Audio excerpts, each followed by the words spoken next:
அனைவருக்கும் வணக்கம். டெய்லியும் ஹிந்து நியூஸ் பேப்பர்ல இருக்கக்கூடிய முக்கியமான செய்திகள பத்தி பார்க்குறோம். இன்னைக்கு என்ன செய்திகள் இருக்கு அப்படிங்கிறத பார்ப்போம். முதல்ல பார்த்தீங்க அப்படின்னா, நேத்து சட்டப்பேரவையில நம்ம முதலமைச்சர் 2, 3 அறிவிப்புகள வெளியிட்டிருந்தார். அதுல முக்கியமா பார்த்தீங்க அப்படின்னா, இந்த காலனி அப்படிங்கிற இந்த டெர்ம இனிமேல் அரசு ஆவணங்கள்லயும், பொது புழக்கத்துல இருந்தும் நம்ம பயன்படுத்த மாட்டோம் அப்படிங்கிறத சொல்லியிருக்காரு. ஓகேங்களா? ஏன்னா இது பூர்வ குடிகள இழிவுபடுத்தக்கூடிய வகையில, அன்டச்சபிலிட்டிய டினோட் பண்ணக்கூடிய வகையில இருக்கு. அதனால இந்த டெர்ம நம்ம பயன்படுத்த மாட்டோம் அப்படிங்கிறத சொல்லியிருக்காரு. அடுத்ததா பார்த்தீங்க அப்படின்னா, நமக்கு செப்டம்பர் 6 அப்படிங்கிறது தமிழ்நாட்டுல போலீஸ் டேவா கொண்டாட போறோம் அப்படிங்கிறத சொல்லியிருக்காரு. எதனால அப்படின்னு பார்த்தீங்கன்னா, செப்டம்பர் நமக்கு மெட்ராஸ் டிஸ்ட்ரிக்ட் போலீஸ் ஆக்ட் அப்படிங்கிறது ஓகேங்களா? Madras district police act. Madras மாவட்ட காவல் சட்டம் அப்படிங்கிறது 1859ல வந்திருக்கும். அதன் அடிப்படையில செப்டம்பர் 6ஆம் தேதி தான் பார்த்தீங்கன்னா, நமக்கு மெட்ராஸ்ல ஒரு நவீன காவல் படை அப்படிங்கிறது கொண்டு வரப்பட்டிருக்கும். அதன் நினைவுகூர வகையிலயும் நமக்கு செப்டம்பர் 6ஆம் தேதி போலீஸ் டேவா கொண்டாட போறோம் அப்படிங்கிறத நம்ம முதலமைச்சர் அறிவிச்சிருக்கார். சரிங்களா? காவல்துறை தினமாக. அடுத்ததா பார்த்தீங்க அப்படின்னா, நமக்கு இன்னொரு முக்கியமான செய்தி. என்ன அப்படின்னு பார்த்தீங்கன்னா, supreme court just B.R.. Gavai அப்படின்னு சொல்லி குடுத்திருக்காங்க. ஓகேவா? சுப்ரீம் கோர்ட்டோட 52வது சீஃப் ஜஸ்டிஸா யார் வரப்போறாங்க அப்படின்னு பார்த்தீங்கன்னா, பி.ஆர். கவாய் அப்படிங்கிறவரு வரப்போறாரு. ஆர்டிகிள் 124 சப் கிளாஸ் 2க்கு கீழ தான் இந்த சுப்ரீம் கோர்ட்டோட ஜட்ஜஸ் அப்பாயின்ட்மென்ட் அப்படிங்கிறது இருக்கு. First chief justice of India யாரு அப்படின்னு பார்த்தீங்கன்னா, நமக்கு ஹரிலால் ஜே கன்னியா அப்படிங்கிறவர். சரிங்களா? ஹரிலால் ஜே கன்னியா. அடுத்தது நமக்கு 50வது சீஃப் ஜஸ்டிஸா இருந்தது யார் அப்படின்னு பார்த்தீங்கன்னா, டி.ஒய். சந்திரசூட் அவர்கள். ஓகேங்களா? டி.ஒய். சந்திரசூட் தான் 50வது சீஃப் ஜஸ்டிஸா இருந்திருப்பார். சரிங்களா? அடுத்ததா லாங்கஸ்ட் சர்விங் அப்படின்னு கேட்டாங்கன்னா, ஒய்.வி. சந்திரசூட்ன்னு சொல்லணும். சரிங்களா? ஒய்.வி. சந்திரசூட் லாங்கஸ்ட் சர்விங்கா இருந்திருப்பாரு. அடுத்தது ஷார்ட்டஸ்ட் கம்மியான நாட்கள் இருந்தது யாருன்னா, கமல் நாராயண் சிங். 17 நாட்கள் மட்டும் இருந்திருப்பார். ஓகேங்களா? கமல் நாராயண் சிங் அப்படிங்கிறவர். சரியா? ஸோ இந்த டேட்டாஸ்லாம் கொஞ்சம் பார்த்து வச்சுக்கோங்க. சரியா? அடுத்ததா இங்க பார்த்தீங்க அப்படின்னா, ஆக்சியாம் 4 மிஷன பத்தி குடுத்திருக்காங்க. இந்த ஆக்சியாம் 4 அப்படிங்கிற மிஷனுக்கு கீழ இந்தியாவ சேர்ந்த சுபான்சு சுக்லா அப்படிங்கிறவரு இன்டர்நேஷனல் ஸ்பேஸ் ஸ்டேஷன் போகப் போறார். இந்தியாவிலிருந்து ஒருத்தர் இன்டர்நேஷனல் ஸ்பேஸ் ஸ்டேஷன் போகப் போறாரு அப்படின்னா, இவர் தான் முதல் முறையா ஃபர்ஸ்ட் டைமா இந்தியாவிலிருந்து ஒருத்தவங்க இன்டர்நேஷனல் ஸ்பேஸ் ஸ்டேஷன் போகப் போறாங்க. யாருன்னா அப்படின்னா, சுபான்சு சுக்லா. இவர பொறுத்தவரைக்கும் பார்த்தீங்கன்னா, மொத்தம் 4 பேரு போன வருஷம் ககன்யான்க்காக நம்ம பிரதமர் அனவுன்ஸ் பண்ணியிருப்பார். அ பிரசாந்த் பாலகிருஷ்ணன் நாயர், அங்கத் பிரதாப், அஜித் கிருஷ்ணன், சுபான்சு சுக்லா அப்படின்னு சொல்லி. இதுல சுபான்சு சுக்லா மட்டும் அமெரிக்காவுக்கு அனுப்பி ட்ரெய்னிங் குடுத்திருப்பாங்க. எதுக்காக அப்படின்னா, இந்த ஆக்சியாம் 4 அப்படிங்கிற மிஷனுக்காக. ஆக்சியாம் 4 மிஷன்னா என்ன அப்படின்னு பார்த்தீங்கன்னா, 14 நாட்களுக்கு இன்டர்நேஷனல் ஸ்பேஸ் ஸ்டேஷன்ல இருந்து சில எக்ஸ்பெரிமென்ட்ஸ் எல்லாம் பண்ண போறாங்க. சரிங்களா? அதுக்காக தான் இவர அனுப்பியிருக்காங்க.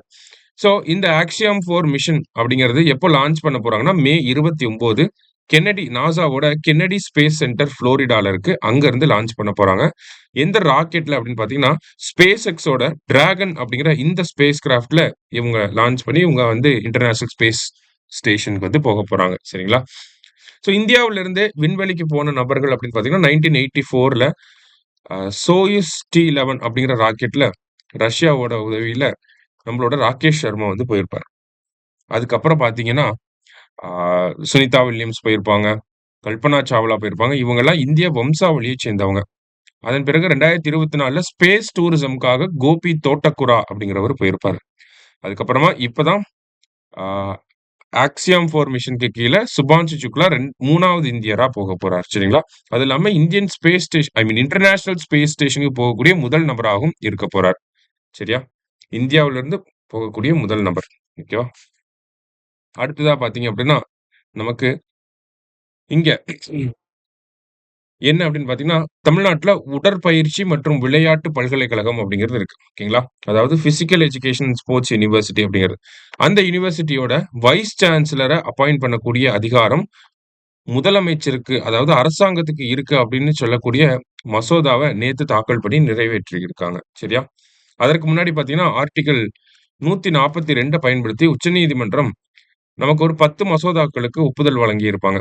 அந்த மசோதாக்கள் படி பார்க்கிறப்ப, கிட்டத்தட்ட 18 பல்கலைக்கழகங்களுடைய துணைவேந்தர்கள நியமனம் செய்யக்கூடிய அதிகாரம் நம்ப அரசாங்கத்துக்கு கிடைச்சது. முதலமைச்சருக்கு கிடைச்சது இல்லையா?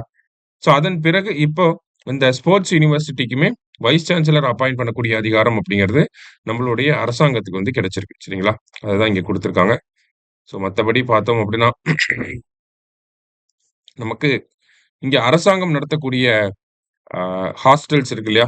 பிசி, எம்பிசி ஹாஸ்டல்ஸ்லாம் இருக்கு இல்லையா? டிநோட்டிஃபைட் கம்யூனிட்டீஸ் இந்த ஹாஸ்டல்ஸ்லலாம் 3 இயர் படிக்கக்கூடிய மாணவர்களுக்கு ஜெனரேட்டிவ் ஏஐல ட்ரெய்னிங் வழங்கப்படும் அப்படிங்கிறத நேத்து அனௌன்ஸ் பண்ணியிருக்காங்க. சரிங்களா? ஸோ ஏஐ ட்ரெய்னிங் அப்படிங்கிறது இந்த பிசி, எம்பிசி, டிஎன்சி ஹாஸ்டல்ஸ்ல இருக்கக்கூடிய 3 இயர் ஸ்டூடண்ட்ஸ்க்கு வழங்கப்படும் அப்படிங்கிறத தமிழக அரசாங்கம் நேத்து சொல்லியிருக்காங்க. ஸோ முக்கியமான செய்திகள வந்து பார்த்திருக்கோம். அதே மாரி ஃபர்ஸ்ட் பேஜ்ல பார்த்தீங்கன்னா,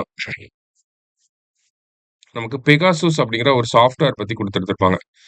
அதாவது இந்த பெகாசஸ் அப்படிங்கிற சாஃப்ட்வேர் வந்து ஒரு ஸ்பை சாஃப்ட்வேர் சரிங்களா? Spy software.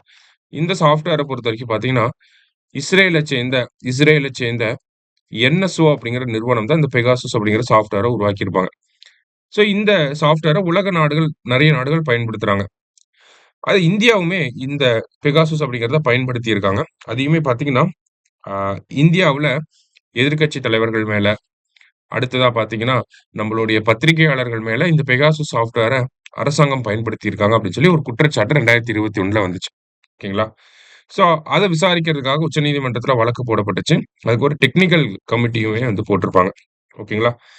ஸோ அந்த டெக்னிக்கல் கமிட்டி பார்த்தீங்கன்னா, அவங்களோட அறிக்கைய சமர்ப்பிச்சுட்டாங்க. 2022லயே அந்த ரிப்போர்ட்ட வந்து சப்மிட் பண்ணியிருந்திருப்பாங்க. ஸோ இப்ப என்ன ஆச்சு அப்படின்னு பார்த்தீங்கன்னா, ஆக்சுவலி அந்த டெக்னிக்கல் கமிட்டி அப்படிங்கிறது ரவீந்திரன் அப்படிங்கிற ஜஸ்டிஸ் முன்னாள் நீதிபதி ரவீந்திரன் அவர்கள் தலைமையில தான் அந்த டெக்னிக்கல் கமிட்டி அப்படிங்கிறது இருந்திருக்கும். சரிங்களா? ஸோ இப்போ நேத்து விசாரணையில என்ன சொல்லியிருக்காங்க அப்படின்னு பார்த்தீங்கன்னா, அரசாங்கம் பெகாசஸ் அப்படிங்கிற இந்த மாரியான சாஃப்ட்வேர பயன்படுத்துறது தப்பு கிடையாது. ஆனா அது யார் மேல பயன்படுத்துறாங்க அப்படிங்கிறது தான் வந்து நமக்கு விசாரிக்கக்கூடிய ஒரு விஷயமாக இருக்கு. அ தீவிரவாத அமைப்புகள் மேல அந்த மாரி தேச பாதுகாப்புக்காக பயன்படுத்தலாம். ஆனா நம்ப மக்கள் மேலயோ, அரசியல் தலைவர்கள் மேலயோ, இல்ல எதிர்க்கட்சிகள் மேலயோ, ஐ மீன் பத்திரிகையாளர்கள் மேலயோ பயன்படுத்தக்கூடாது. அது பிரைவசி இன்ஃப்ரிஞ்ச்மென்ட்டா இருக்கும் அப்படிங்கிறத ஒரு அப்சர்வேஷனா சொல்லியிருக்காங்க. சரியா? ஸோ இன்றைய செய்தித்தாள்ல இருந்து முக்கிய செய்திகள பார்த்திருக்கோம். நன்றி. சுரேஷ் IAS அகாடமி வெற்றியின் முகவரி.